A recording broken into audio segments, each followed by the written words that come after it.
With the new revelations of 2.3, it's time to return to my roots. Chalk pursues gold, and as much as the stars tell the fate of a character, it can also tell one's past. Today, I want to do a speculation on Albedo's Constellations and why I believe that they tell the tale of rhinedottir's journey with Albedo throughout the many centuries. Disclaimer: this is just a theory. The information in this video is not indicative of the final product. Additionally, this is an alternative perspective on an old video now with the new information. I think it's fascinating to see how a theory can grow with time. Also, this video will contain spoilers. So, let's begin. Rhinedottir, or Gold, is an alchemist from Conria who practiced the art of chemia, which unfortunately brought forth the destruction of the Eclipse dynasty and the Cataclysm. She studied the many worlds and universes of existence, as well as chemistry and molecular transmutation. I believe that the first two constellations tell the tale of Rhinedottir during her time in Conria. The Flower of Eden tells the tale of an alchemist who strived for the highest form of intelligence. The art of chemia comes from the Egyptian word of chemia, meaning transmutation of earth. This is also where the word chemistry comes from. Additionally, Albedo creates isotomas in the shape of flora, and the art of chemia is based on birthing life through the earth. For example, in his character story, Albedo created a Cecilia from ash, stating that this is new birth. This mirrors what Rhinedottir did, in which she created life in his story 3, calling it as well as new birth. The Flower of Eden could be a reference to the garden itself, and in Genshin, we have several mentions of Celestia being the garden of the gods. However, the concept of Eden shines a more dreadful light on her research: the art of forbidden knowledge. The Garden of Eden in Genesis houses the Tree of Knowledge, a fruit that Yahweh forbade them to eat. By eating from the Tree of Knowledge, the human psyche was exposed to not only the good, but also the evils of the world. She brought on a new form of monstrosities not native to Teyvat. Her creations, as not only creations of chemia but also of abyss, brought on such otherworldly evil that Conria fell to ruination. The opening of Phanerozoic states the time in which she was a resident of Conria, when her research was flourishing and in progress. The Phanerozoic period is an era 541 million years ago in which life was flourishing in the earth. The era itself was when the development of animal and plant life came to the earth, so in the context of Rhinedottir's experiments, this would symbolize the beginning of her research. Additionally, Rhinedottir labels her projects based on materials from the earth. The Rift Hounds are labeled as Alphysol, but these are inferior beings. Durin is under humus, which is the uppermost layer of soil, and Albedo as Cretaceous means chalky or chalked. But the constellation of Principus Cretaceous could also be a reference to an era in the Phanerozoic. The Cretaceous was a time period in the Mesozoic era.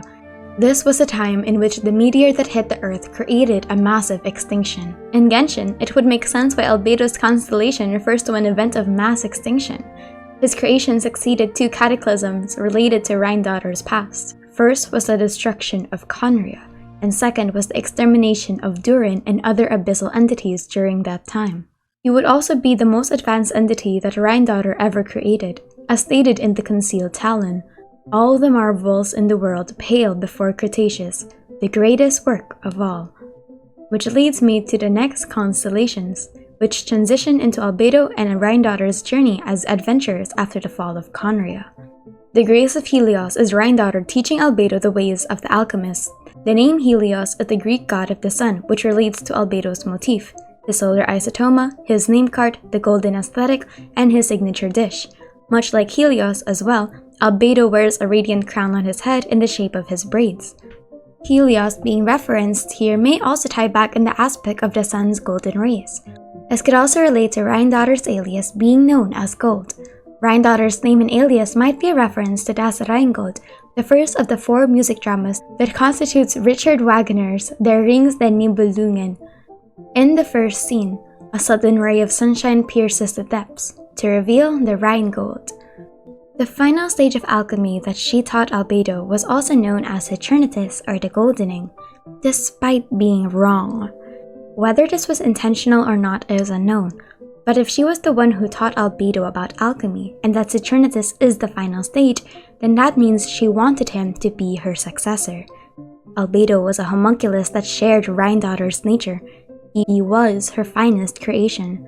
Unlike the other entities that she created, Albedo was calculative, intelligent, and most of all, unemotional.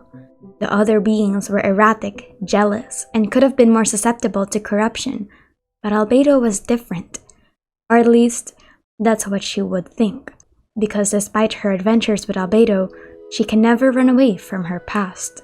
The Descent of Divinity can be interpreted in many ways. First is that during their adventures, the two would constantly descend into dungeons and domains. It was also during this time that they found the heart of Naberius. Afterwards, rhinedottir left Albedo in Alice's care. Secondly, however, the word descent could also mean the descent into the depths of the abyss. After all, the abyss is an underground city and located below. But third, and what I believe might be more probable, is the descent of Celestia to bring divine retribution to the people of Conria.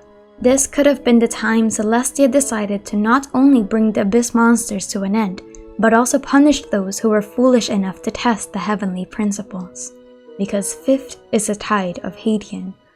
The Haitian era is an era in which the Earth underwent the most hellish conditions.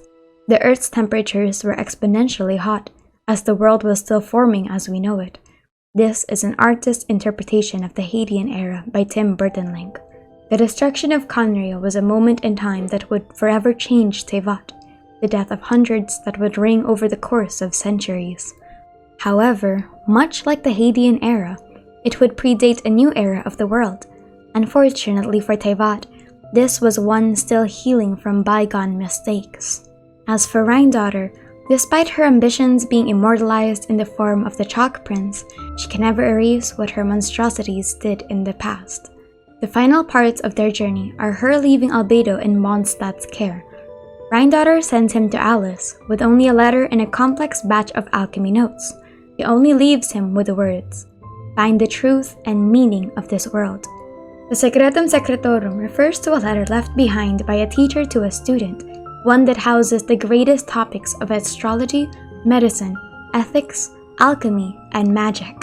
This was the beginning of Albedo's integration into society, the new chapter of his story. Maybe rhinedottir considered Albedo to be the true successor of her work, and that much like herself, he needed to find the truth of the world in his own way. After all, it wouldn't do any good if he would just follow her around mindlessly.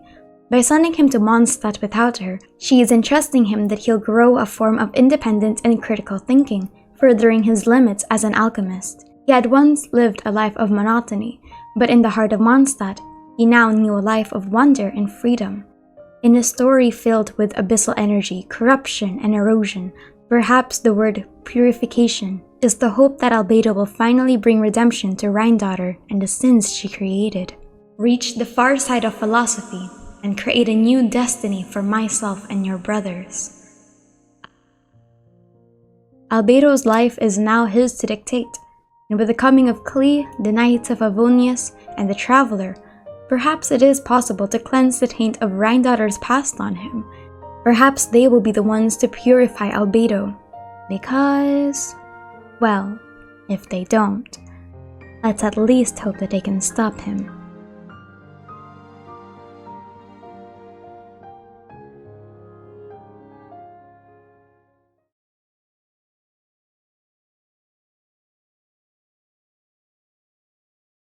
The opening of Phanerozoic. That's not Poggy Woggy.